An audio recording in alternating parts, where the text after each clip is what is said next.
It is just after 7, and that sun is just beating down my yard. Turn this around. Hello, this is Janae. It's stronger every day, and I just finished doing all of the watering of my plants, my crops, and now I'm getting ready because the chickens are mad at me. Usually every time I come out here, I come and pull chickweed and things like that and bring it to them so that they can have that kind of a snack in the morning. And I didn't do it this morning, and they've let me know that they are not pleased with my choices. So I'm going to go ahead and do that while I just come on and talk a little bit. I'm going to turn this around so you can see what I've done, and I'm going to tell you it's not pretty. This is my very first time, I guess, farming, doing a little mini farm, and it's been enlightening. And I'm very proud of what I've done, so far. But I did learn a lot of lessons. So here I've got herbs, and those are peppers, and I'm hoping that they will take soon. I've got onion growing here, some garlic. My idea is that I wanted it to stay wild as much as possible. The problem is that it doesn't look very nice. So, I come out here and I cut all of that and I give it to the chickens, which they absolutely love. I've planted some okra here, and so I'm waiting for that to come in. And here I had peas. I did not realize peas do not like heat. So I've got one teeny tiny pea plant left. All the rest died. I was able to harvest some peas, and they were good, the ones that I was able to get. But yeah, the poor guy. So I went out of town and I was having someone come and water, and they didn't. They came and watered the day before it rained, and the peas just did not like that at all. And I've got beans here and Brussels sprouts. I've never grown Brussels sprouts before, so I will be going onto YouTube and other sites to check out their progress and see if they're on track. The lettuce bolted. And it grew really tall. I came back and I was like, what happened? But I'm just going to let it bolt. I'm going to throw down some soil here, and it'll come back next season, I think. And here we have some more beans. They are not loving all of this sun, so I made like a contraption over there. I will make another one here so that they can get some relief from the sun at some point during the day. I'll probably set it up on this side over here so that the afternoon sun is the sun that they are getting the least of. And then here I have squash, pumpkins, different types of pumpkins. And it's so funny because these are my best growing thing out here, and it was totally accidental. Some of it was given to me, was seeded and sprouted, and that's over here. Over here, I planted these later. It's so funny. What happened is that I had like a little mini compost, and it was just, soil, and I was putting like seeds and coffee grounds in it, and I wasn't, nothing special. I wasn't putting like food scraps, just, seeds from pumpkins. And yeah, those are my chickens. I hear you. And they started sprouting. It was crazy. I even have another one that's coming up as well on the deck, totally by accident. So my best growing crop was the one that I paid the least attention to, which is hilarious. So some of my lessons learned. There is a such thing as too much sun, and especially if you're going to be in a very, very hot climate. Oh, I see some beans that need to be picked. Then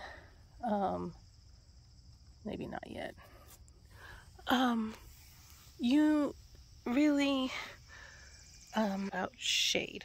which I didn't even think was going to be an issue because I try not to water in the middle of the day. I water in the evening or early in the morning, and I try just to get the roots and not the leaves. You know, this is a very newbie thing for me, and I did not realize that the leaves would burn like this, and that they could kill the plants. Like, I had spinach growing with the lettuce, and they just died. I had to pull them out. I will be working on getting some shade on this side of the garden, on this side for later on in the afternoon, because, you know, I planted it here because so it gets full sun. That's south facing. And so the sun comes up here or there, and it just goes right over. As you see, I have no trees close to my house.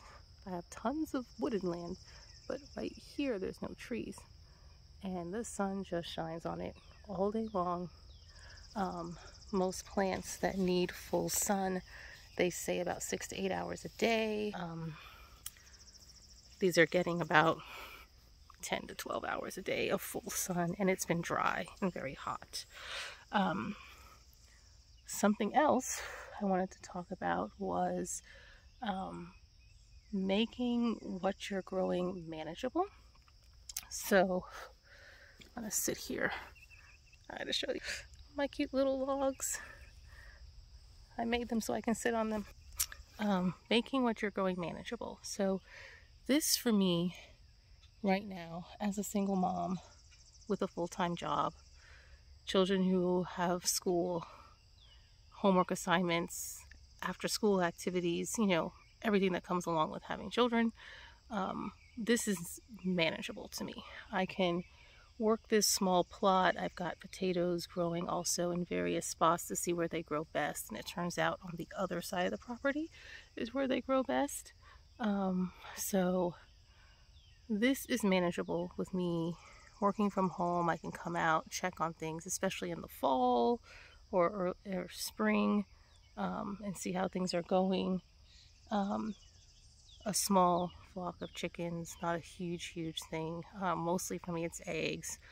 I'm not dealing with butchering, not right now. I can't. And that's kind of my point, is do what you can. Don't make it too big, because if it's too big and you can't take care of it, it will die. Anything. I mean, that goes for relationships. That goes for, you know, raising crops. It goes for taking care of children. Whatever you do not take care of and maintain and look after and nurture will die.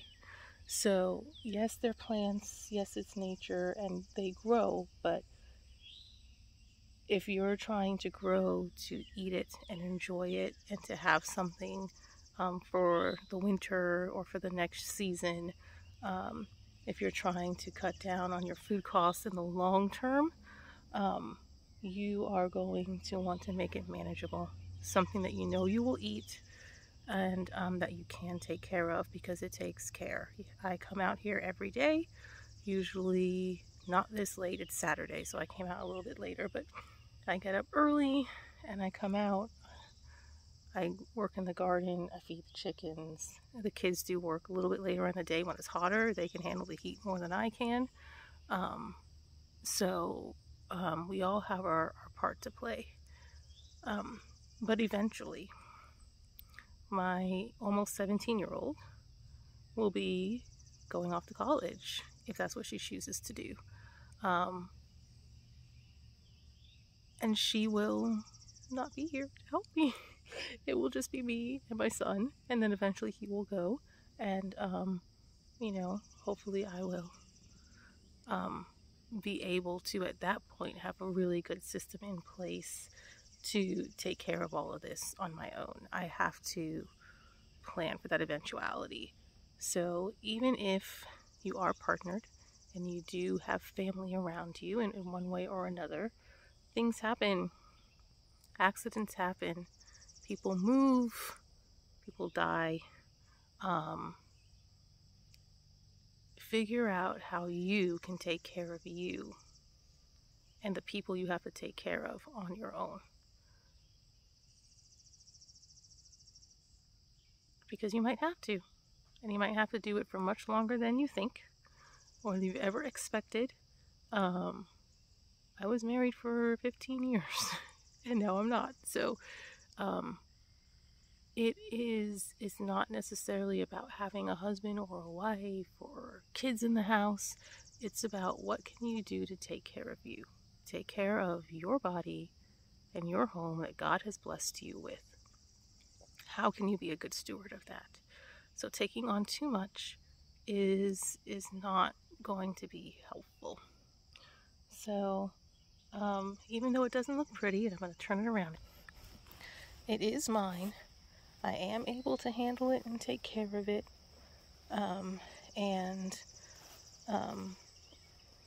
It'll be good. I'll be excited to see how things begin to progress. See if I can find the one that's growing here. There are 3. There's one on this side, and then there's one in here somewhere. I think it's amazing. We grew pumpkins when I was a preschool teacher with the children, and it's amazing to watch it grow. So I will come on and talk in a couple of days about water reclamation and what I do, because I'm getting everything set up because it's supposed to storm tomorrow. And sometimes these storms that come through, or the rain that comes through, it's like one and done. It'll dump and then nothing for weeks or for days. And then it rains so fast, it doesn't really saturate the ground. I'm not sure if I'm explaining that correctly, but what I have found is if I set up my water pails and my water barrels by the gutters, even if it's a sprinkle or if it deluges for 10 minutes, I collect so much water. It's amazing how much water falls out of the sky. So I'll come on and talk about that in a little bit, but for now I'm gonna go and continue to pick this chickweed and grass for my chickens so they know that I love them.